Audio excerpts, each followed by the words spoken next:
Hey, how's it going? Well, to say I've been a little depressed over all these medical issues would be an understatement.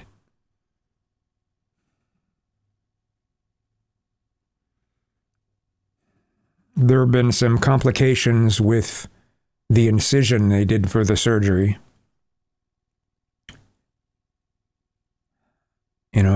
I had some leakage from the bottom of it. And so they took out the bottom staples, and it ended up leaving like a hole that I had to, and still have to, obviously still have to, put a dressing on. It's been a wet to dry dressing. And then when they eventually removed the rest of the staples, it left another, not a very big hole, not a very big bad area, but still one that has to have dressing on it again.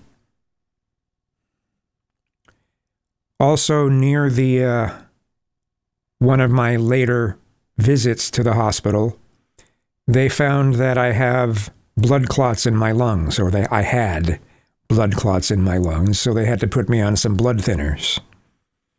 I feel lucky to be alive. I'm thankful they found those things, but still.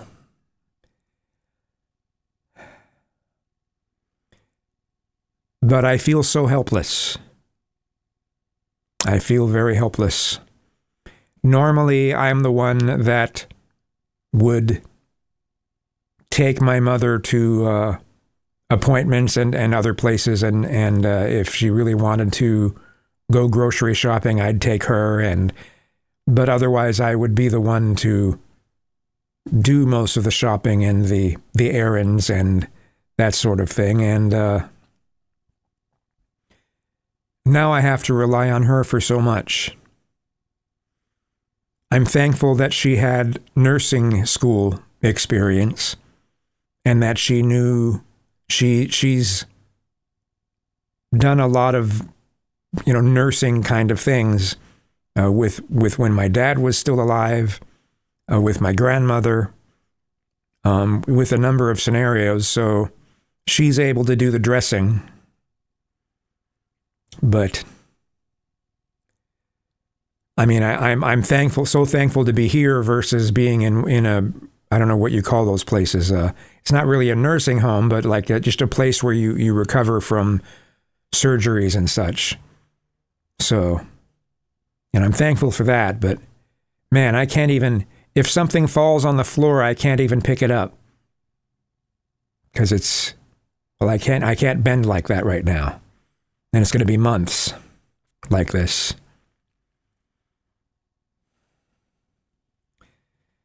They recently, today, I went to a wound clinic, and they changed what needs to be done when it comes to the dressing. There's this blue foam that gets used now instead of just the regular gauze. My worry is that they'll eventually want me to use this suction machine on the worst of the holes.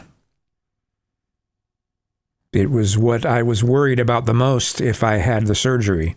It's like, well, what if there's complications and I have to have that suction be connected to the suction machine? And it might end up happening, so.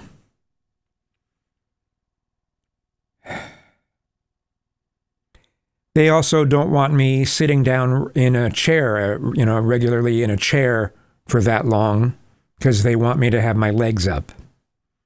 So I'm usually I've spent a lot of time in the living room watching TV, kind of similar to when I was in the hospital. It was, TV was the main thing. I can look at YouTube videos on my phone, but I don't know, YouTube videos haven't been nearly as entertaining as they once were, as I've talked about before. YouTube used to be a lot more fun. So, but there isn't that much interesting on TV. I recently reinstated my Netflix account, so I can watch Netflix stuff, including on the TV in the living room. So, maybe I'll eventually make do some reviews on stuff I've seen on Netflix, like Happy Gilmore 2. I'm looking forward to seeing that.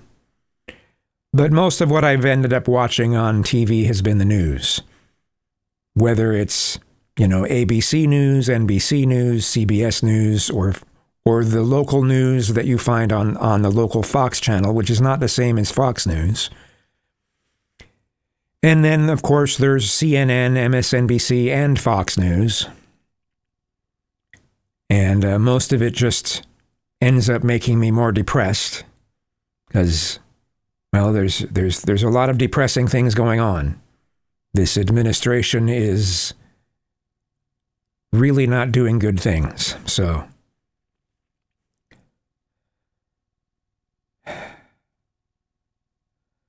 but I just feel so helpless. So helpless. It's really getting to me.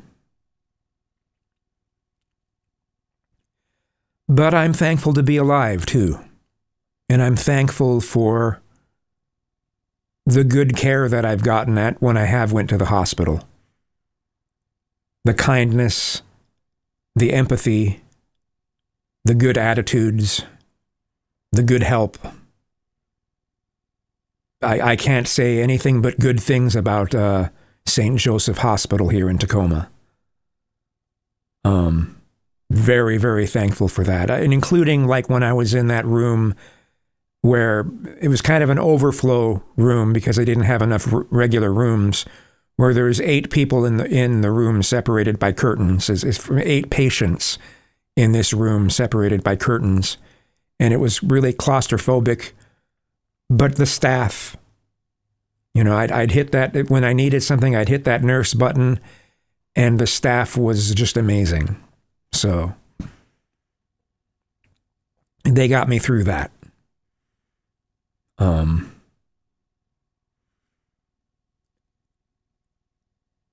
So, I'm definitely not going to make that many videos while I'm recovering. I think it's kind of sad that there are people who think that my videos are AI. It's almost laughable, but I don't know. Maybe it's just because people aren't used to having good quality video and good quality audio. I don't know exactly. Or maybe it's because when I make my scripted videos with edits, maybe it seems too perfect or whatever, but I wouldn't call it perfect, but still, some people think that's AI, and no, it's not AI. So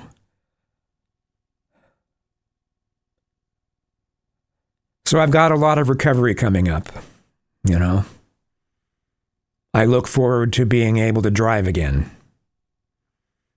And even when I've been a passenger, because of the location of the surgery, I haven't been able to wear a seatbelt. And it's worrisome, not just for if there was an accident, but for if police decide to be anal and give a ticket because, you have someone not wearing a seatbelt. So, but just, yeah, I feel trapped and helpless. And I'll eventually get over it. I should really look at the positives. Things could have been a lot worse. Again, I'm glad they found the blood clots in my lungs when they did, because I could be dead now if they wouldn't have. So,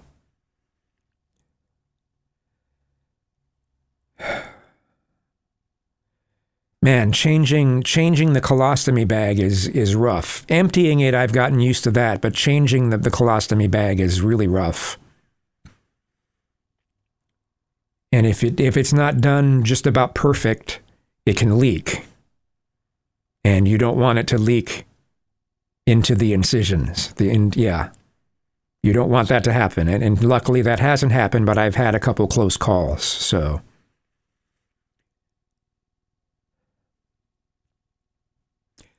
I'm not sure what more to say. Oh my goodness, this is over 10 minutes now. Oh well, perhaps I've said too much. But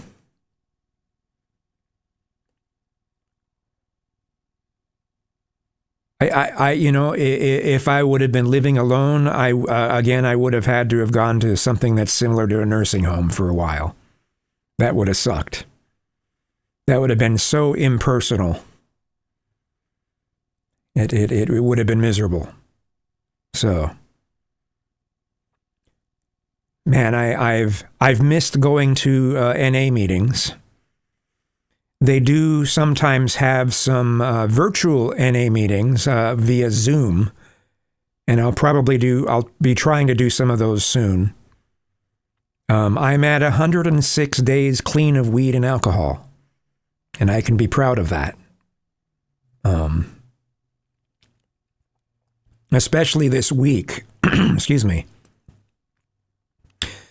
Especially this week, I've had many times where I've kind of wished I could do weed, but and I could arrange that pretty easy, but I haven't, and I'm glad I haven't. Anyway, 12 minutes is long enough for a video. Thanks for watching.